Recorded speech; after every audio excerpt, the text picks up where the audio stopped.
All right. Assalamu alaikum. This is Brother Levant, ex of Brother Levant, ex community reporter. We pray all is well. We got a beautiful show with us today. We got Sister Saafiyah. This is a childhood friend of mine. She goes by another name, but we're gonna go with her Muslim name. Is that all right with you, sister? That's fine. Okay. Now, me and the sister go way back, way back, way Back before to the 80s. back to the 80s. So this is like during pre social media time, but our sister has gone to grant us her report of her travels. She's been in Dubai and different parts of Africa, and we definitely want to get a different perspective of her travels. And I've seen her pictures. I said, sister, you got to come on and share to the listeners your experience, the good, the bad. And we definitely want to eliminate as much stereotypes as possible. Because one of the things that we have to do is get out of our comfort zone and travel a little bit. So, without further ado, Assalamu alaikum, sister. How are you today? Walaikum salam. I'm doing just fabulous. Thank you, Brother Vaughn, for having me on your show. Yes, ma'am. So, just tell the people just a little bit about yourself before we go in.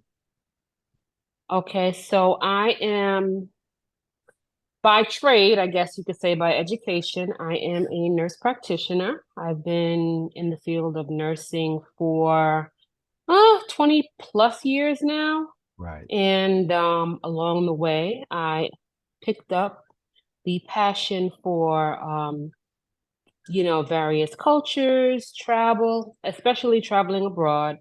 It brings out a whole different, perspective, um, to the world, a broader world view, as we can say. I also love to try new foods. I ride motorcycles. I started my own YouTube channel for vlogging and talking about all things global travel and expat. So I'm excited. I'm, happy to be on this show. Give me a good little interview or interlude into as to what I should be expecting from this platform. Yes, ma'am. Praise be to us. So, let's get it in, sister. So, um, what made you decide to say, hey, I'm going to travel? What was your first travel? Was it to Dubai or was it towards Africa? You mean my very first travel overall? Right. And Just the between so the two. Which one was your first travel? it was neither of those. My very first travel was years ago. I've been traveling for years, so I'm not particularly new to traveling. Okay. I've done several solo international trips. I've been to Thailand, Singapore, Iceland, Abu Dhabi, Africa, solo, So I've been traveling probably globally 15, maybe 15 years now. Oh, My okay. my most my most recent travel was Dubai, which I just came back about a week and a half ago, and then prior to that, I was in Ghana. Okay, well, let's talk about Africa, the motherland. What can you share with the brothers and sisters who are thinking about it, who want to travel now? What part of Africa was you in? I was in Ghana. That was my Okay, last time there. okay. Yes. So tell us a little bit about Ghana. So it was my first time in Ghana. I recently got married to a Ghanaian, and I've traveled with him abroad in the UK and in the Middle East.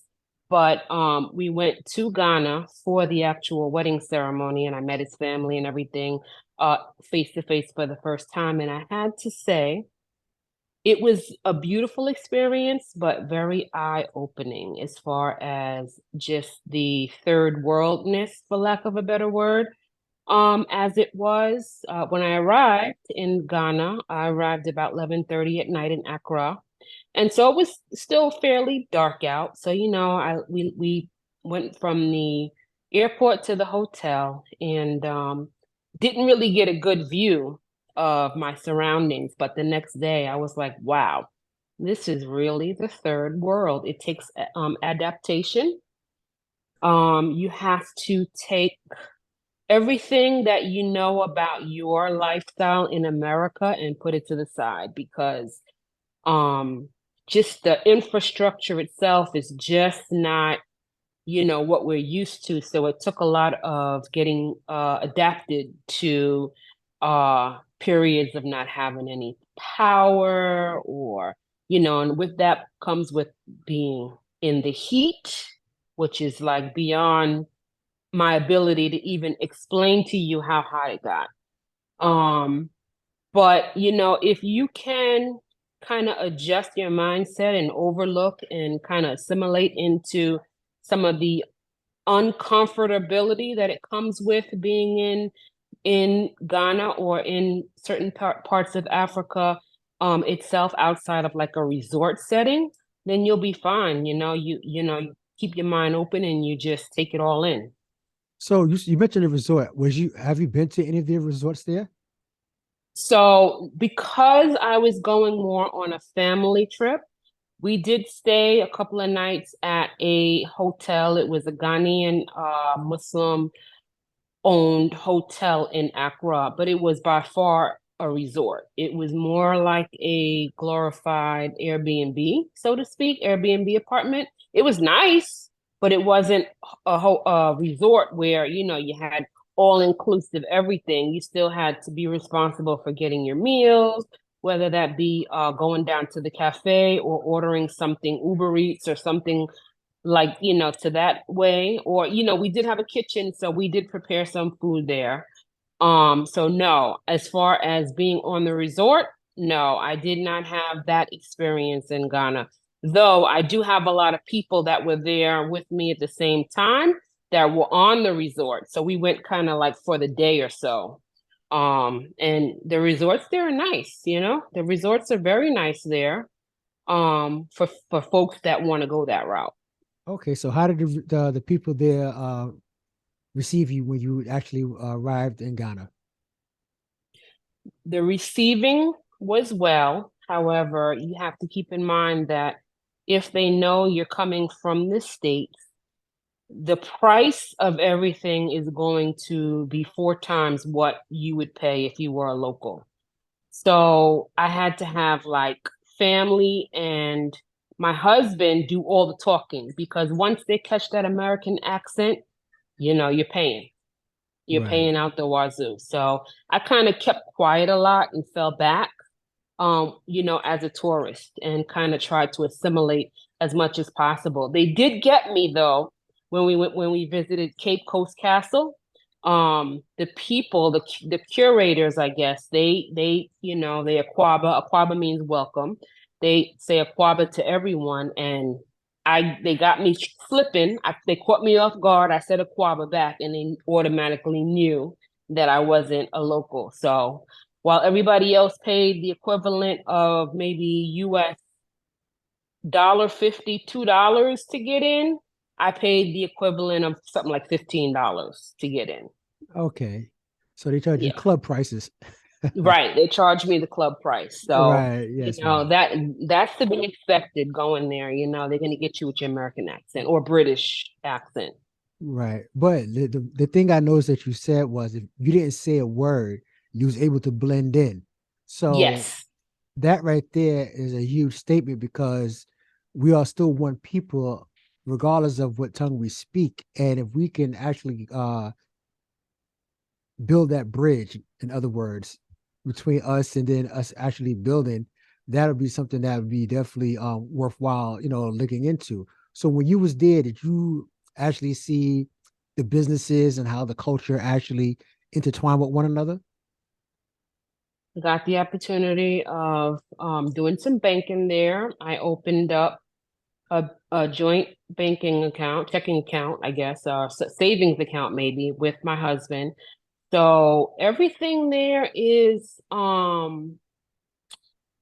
little old school and antiquated versus the way we do things. Like we just have a lot more uh we're more progressive in the way we conduct, everything. Even buying land, we went to go buy land, and of course, I had to stay silent because if they knew I was an American, then the price would be different and the circumstances would be different. So, I feel like there it's more who you know, who you're well connected to, and that's going to dictate how much things cost and how long things are going to take. If a native man is involved, things will happen a lot faster. But if you're coming in as a foreign man and you're trying to do business, you need that Ghanaian partner, local partner to work with you, or else things are just not going to move. And if they do move, it's going to cost you dearly. Okay, so you say you inquired land. So what was that like in what would you say the acreage that you bought? Because I know that the dollar stretches a little bit more over there. Was you able to acquire a lot more land that you would do normally in the States? Absolutely. We purchased three plots of land in the Aubrey Hills, which is going toward the eastern region. Beautiful climate and everything. It's an up and coming area. A lot of developers from all over the world, Ghana included, as well as some developers from the United States and the UK and Canada, have purchased plots and plots and plots of land there. Now they're reselling it. Um, the From what I understand, the original price of the plots that it costed to purchase prior to now everything becoming third party was dirt cheap, something like less than $1,000 a plot. A plot is almost equivalent to an acre here. Now we bought three plots there, and each plot was probably close to like $6,000. So it was marked up tremendously just from like last year if you weren't going in as a first party to buy it. But the reason why we did it was because there's a whole big thing with land acquisition in Ghana, in that there's so much corruption pertaining to real estate that people will sell you plots that people already own. And so it can never get cleared by the government to be owned by you. And you just lose your money. So the reason why we ended up just paying the extra money because it was already titled. It was titled land. So we didn't have to worry about any of the rigmarole. A lot of Americans have lost money going to Ghana trying to buy land, just because, they didn't know. They didn't know, they didn't have a local to tell them. And so thank goodness it wasn't a lot of land, a lot of money, excuse me, because it was only, $2 or $3,000, but still, that could be a tremendous amount of money for a person that struggled to scrape that together to get that, thinking they were doing something. You know what I mean? Right. So just on that alone, and then maybe something that your husband had maybe taught you, wouldn't that be a disservice where you may have uh those of us from the States that want to go and invest and help build up the infrastructure, what have you, and if yeah, we know there's other hands tied behind it, so it's not just more, it's more to it than what it is. But wouldn't it make sense theologically that we would actually make it accessible for those who live in the States to go buy land and invest in our own community and then help speed up that process, as you may say, to bring things up to speed? Wouldn't that make any sense, more sense to do that? Absolutely. But as beautiful as Ghana is, as beautiful as the people and the culture is, unfortunately, corruption is heavily permeated throughout their society. So you are going to come across people that are corrupt, and they will do anything they can to get that money from you, particularly, and I hate to say it, particularly the people that are not Muslim, the part of society that are not Muslim.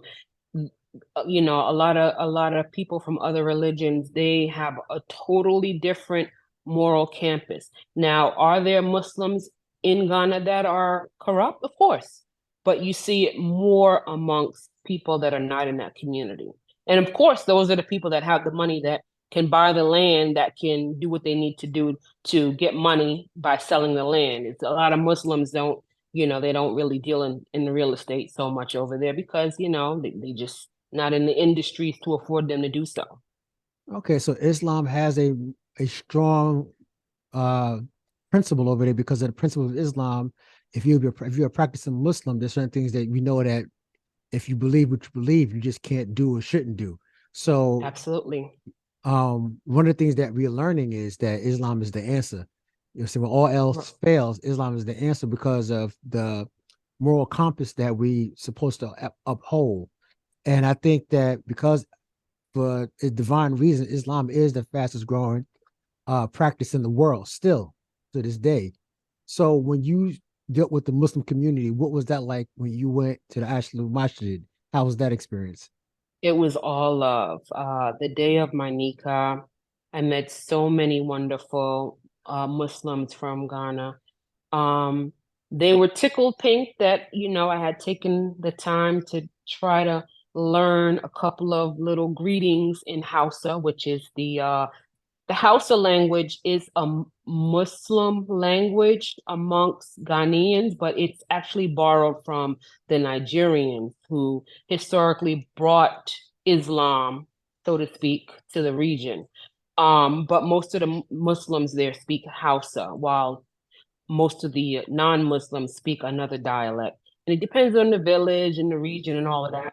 But, it's a little more complicated that, I'm not really well versed enough to go too deep into. But the Muslims at the masjid, they were all family of my husband's.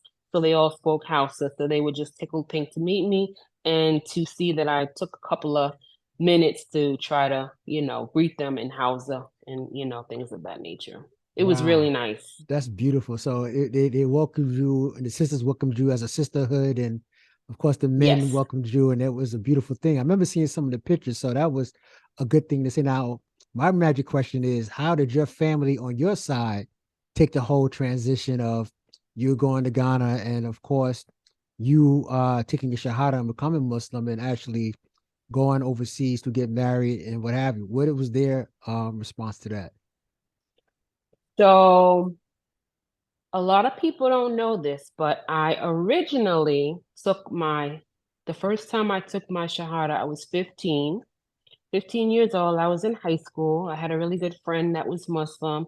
And so I spent a lot of time with her and I fell in love with Islam just through her, right? So I took my Shahada and my parents forbade me to practice Islam. My mom was okay with it, but my dad flat out was like, absolutely not. And so I was kind of like a closet Muslim from 15. I still basically followed Christianity because that's what my parents did. I, got married. My husband at that time was Christian. We brought up our kids Christian, but I always had Islam close to my heart. And then unfortunately, fast forward 2014, my husband and I divorced. And so I embraced Islam all over again. I took my Shahada again. I was living upstate New York at the time, and I got heavily involved with the Muslim community up there. And I've been a practicing Muslim ever since. I do have some areas I need to tighten up about with as far as my practice, but alhamdulillah, we're not perfect. So I'm a practicing Muslim now. I've met my husband about a year and a half ago. He was Muslim, and I just knew that, I was ready to be a Muslim wife. Okay, So we so went you on ahead and got married. so how was that like? Because a lot of people are probably wondering, and the obvious question is, your husband's sincerity, because sometimes we get that stereotype that he's from Africa, he married you because he wanted his green card and all that other stuff. Can you break that stereotype? I can absolutely break that stereotype. I met him in the UK. He's an engineer. So he works for a company that is based in, I believe, somewhere in the Middle East. I don't want to say Qatar because I'm not sure. But anyway, they build all over the world, and he's on a project in the UK, and I happened to be in the UK last year, and we met, and we've been thick as thieves ever since. He's been to the US several times. He actually did not want anything to do with moving to the US. Um, when we started talking about marriage, he was like, how do you feel about moving to the UK? And I'm like, I'm not sure about that, about, moving to the UK. I don't know anything about the living in UK and how they are with Black people and this, that, and the other. How do you feel about just living in Ghana? He was like, that would be great too. But, in order for us to advance, I have dual citizenship in UK. The UK would be great.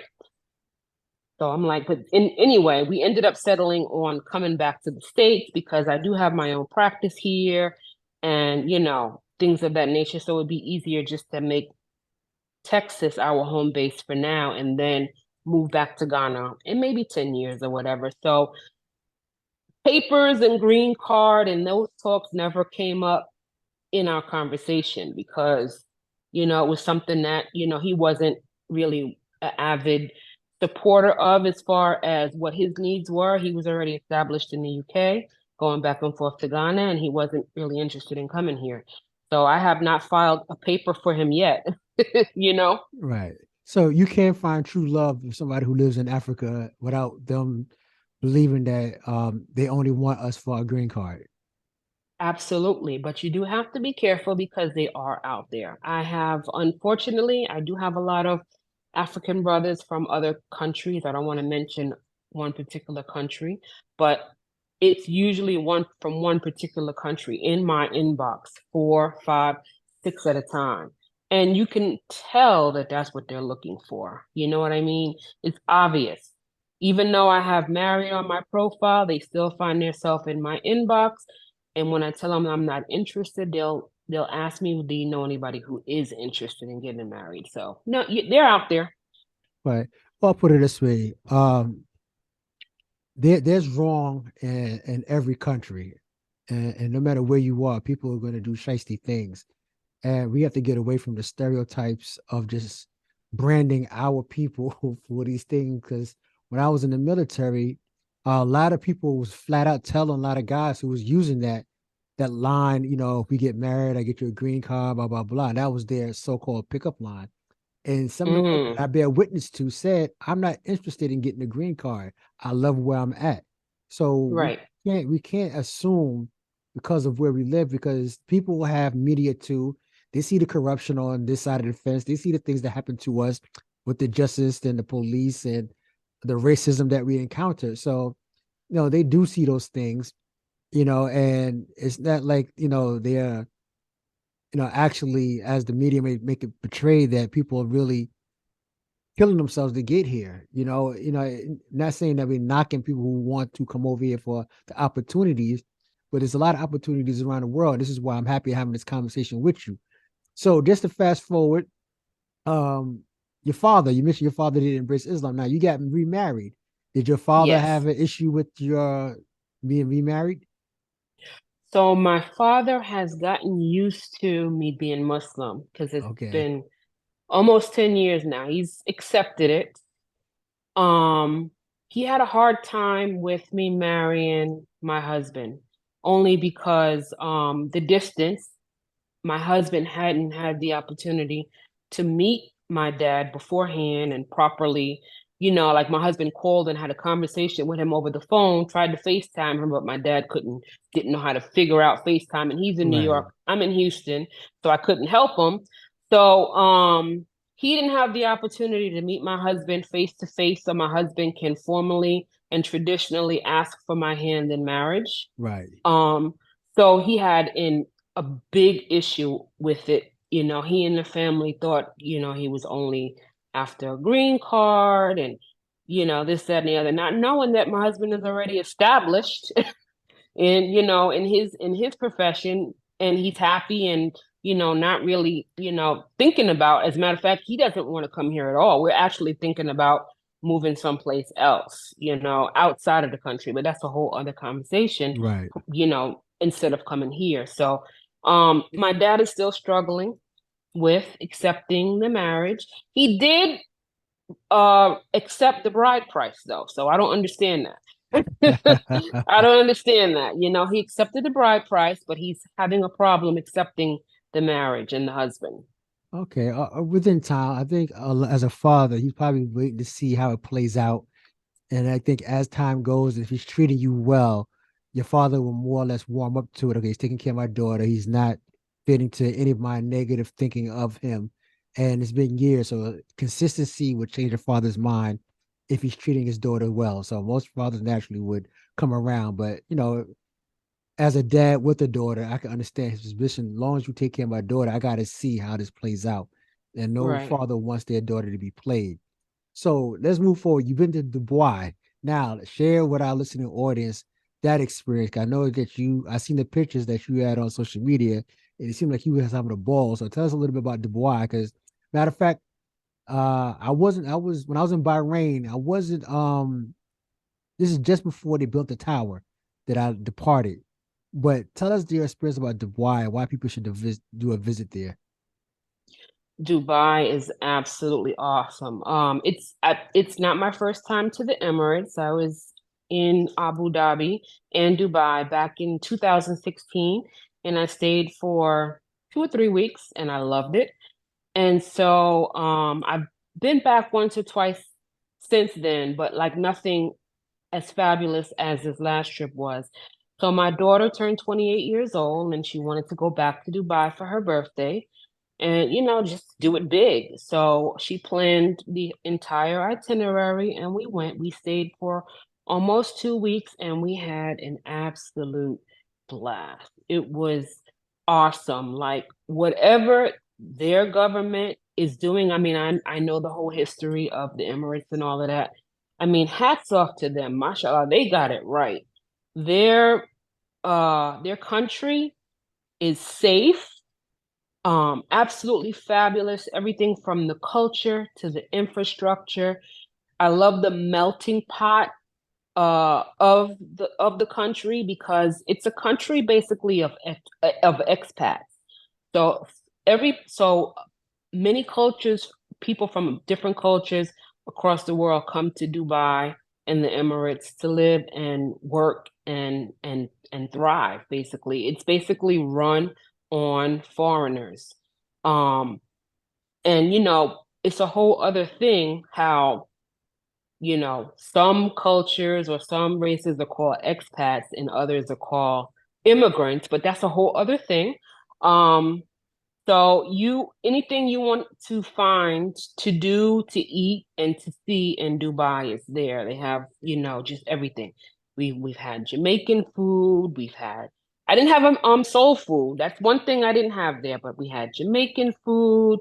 We had Middle Eastern food. We did, Egyptian food, Moroccan food, Indian food, anything you want there. And then there's beyond enough excursions to do. Um, anything for, from little kids, amusement parks and things of that nature, all the way up until nightclubs. My son-in-law and my daughter, they took me out one night. We went to this African spot, and it was lit and it was nice.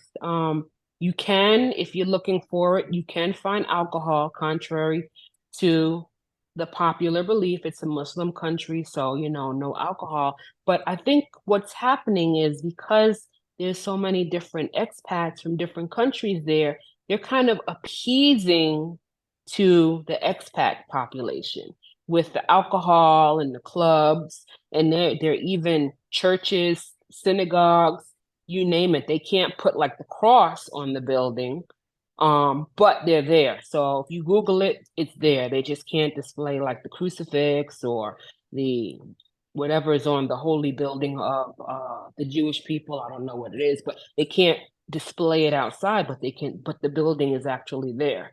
So very open-minded place, very expensive. You'll lose a lot of money there, trying to entertain yourself and indulge. But it's a really good experience. I recommend if you can go to go. So, what would it be a budget if somebody say they want to visit Dubai? What would be a reasonable budget for someone to have if they wanted to go and have a good time? So me personally, I can design a budget, a itinerary for every budget in Dubai.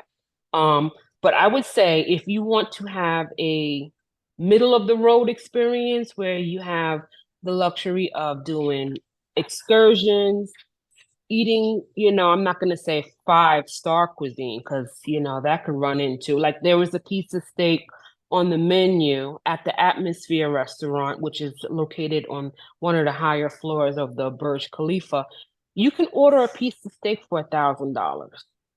So, I'm not going to say a five-star experience, but a middle of the road experience where you can have, a good dinner, good food or whatever, tablecloth on the table experience for maybe $75 US dollars, the equivalent.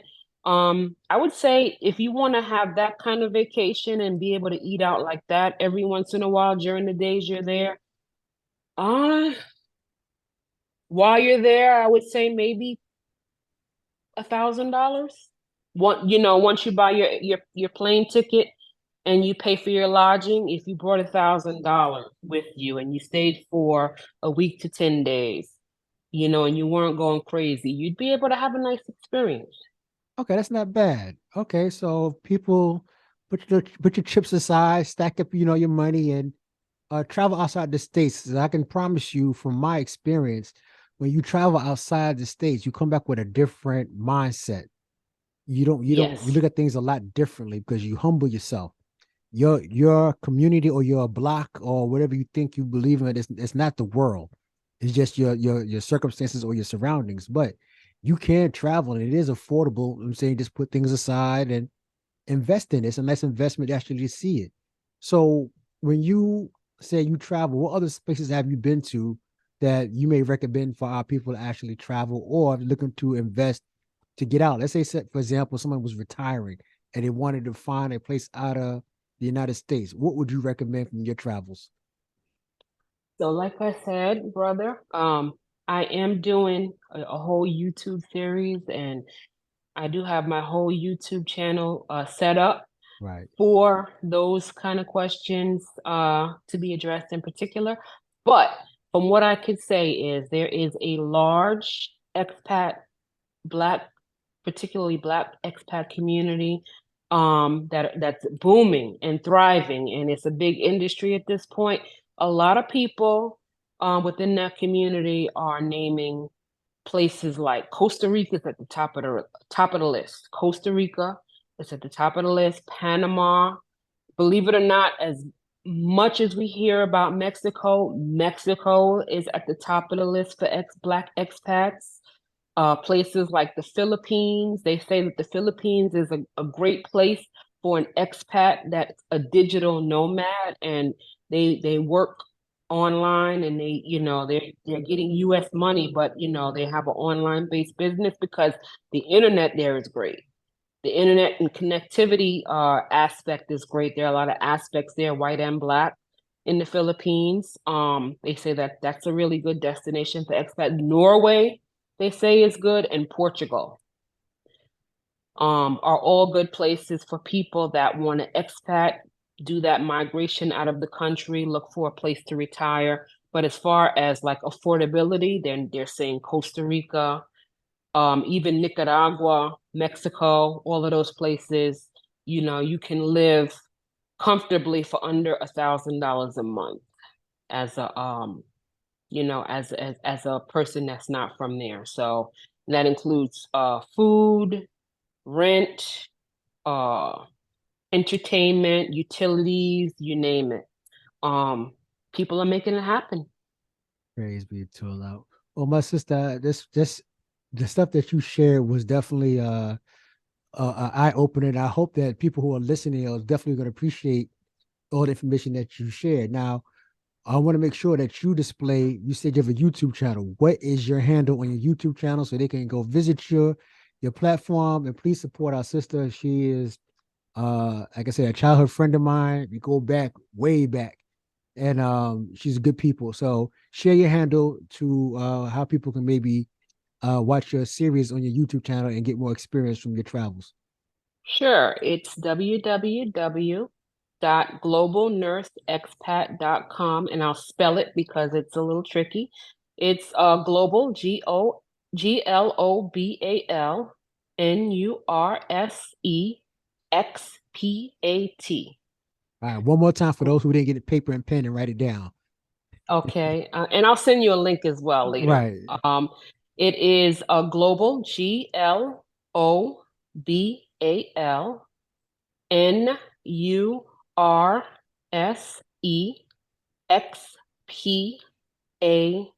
So that's globalnurseexpat.com.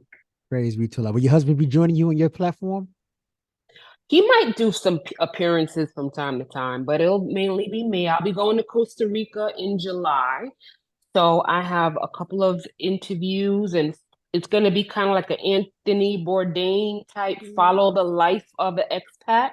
I have three expats that I'll be following, and they'll be very vast, different experiences. One is on the Caribbean side, where it is, mostly the Black folks, and then the other two are on the Pacific side, where most of the gringos expat to. So I think we're gonna have some fun, and we're gonna see that what Costa Rica has to offer for us. All right, praise be to Allah. Well, please follow our sister. Sister Saafiyah has definitely been a beautiful experience. Thank you for sharing your story and actually shining some light on some things. And by all means, anything we can do to support what you're doing, of course, we got the newsletter. Send it to me. This way I can put it out there. This way we can circulate the love and make sure that you get the support that you need for your travels. A lot of people need to see these things. And if you're going to share it, then why not come from you? Absolutely. Shukran, my brother. I appreciate it. No doubt, man. Allah continue to bless you, sister. Thank you. You too. Assalamu alaikum.